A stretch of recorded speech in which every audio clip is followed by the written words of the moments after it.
যশোরে কালবৈশাখী ঝড় ও শিলাবৃষ্টিতে ব্যাপক ক্ষয়ক্ষতি হয়েছে। বৃহস্পতিবার দুপুরে হঠাৎ আকাশ মেঘে ঢেকে যায় এবং শুরু হয় শিলাবৃষ্টি। এর সঙ্গে বয়ে যাওয়া ঝড়ে ঘরবাড়ি, গাছপালা ও ফসলের ব্যাপক ক্ষতি হয়।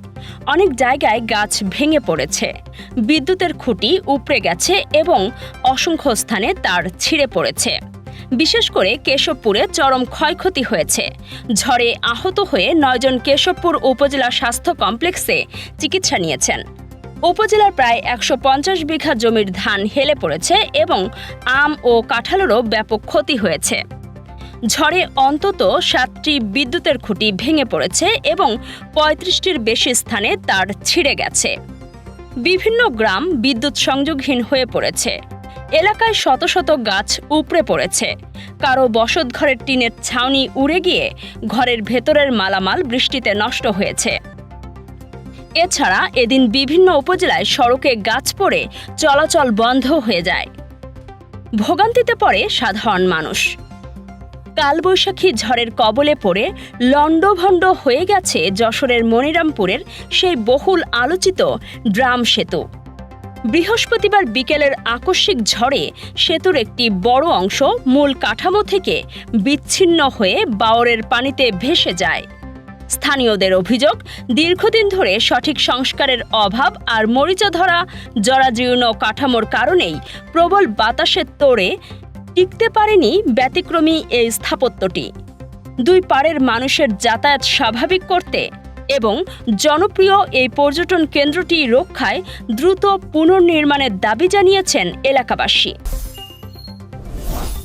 যশোরের চৌগাছা থানার সাবেক ওসি সহ ৪ পুলিশ কর্মকর্তার বিরুদ্ধে চাঁদাবাজি, মারপিট ও লুটপাটের অভিযোগে মামলা হয়েছে। বৃহস্পতিবার আদালতে মামলাটি করেন ভুক্তভোগী তামান্না নাজনীন লাভলি।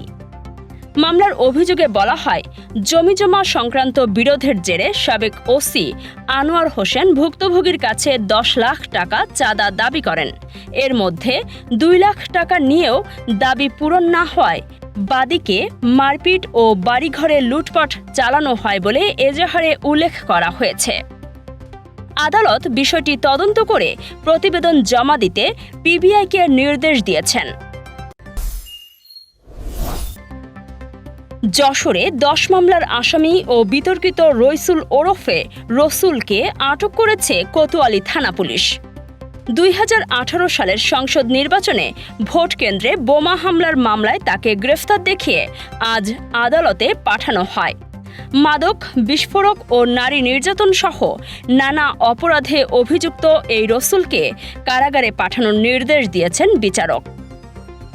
স্থানীয়দের অভিযোগ, বিগত সরকারের আমলে ক্ষমতার দাপট দেখিয়ে নানা অপকর্ম চালিয়ে আসছিল সে। নির্ভুল রোগ নির্ণয় সঠিক চিকিৎসার প্রথম ধাপ, আর এই নিশ্চিত স্বাস্থ্যসেবার জন্য কুইন্স হসপিটাল কেন আপনার প্রথম পছন্দ হবে। যশোরে আমরাই দিচ্ছি সর্বাধুনিক ও সর্বোচ্চ কোয়ালিটির মেশিনারিজের নিশ্চয়তা, যেখানে এক ছাদের নিচে সুবিশাল ও মনোরম পরিবেশে সব ধরনের পরীক্ষা নিরীক্ষা করা হয়। আপনার ও আপনার পরিবারের সুস্বাস্থ্য নিশ্চিতে কুইন্স হসপিটাল আছে সবসময় আপনারই পাশে।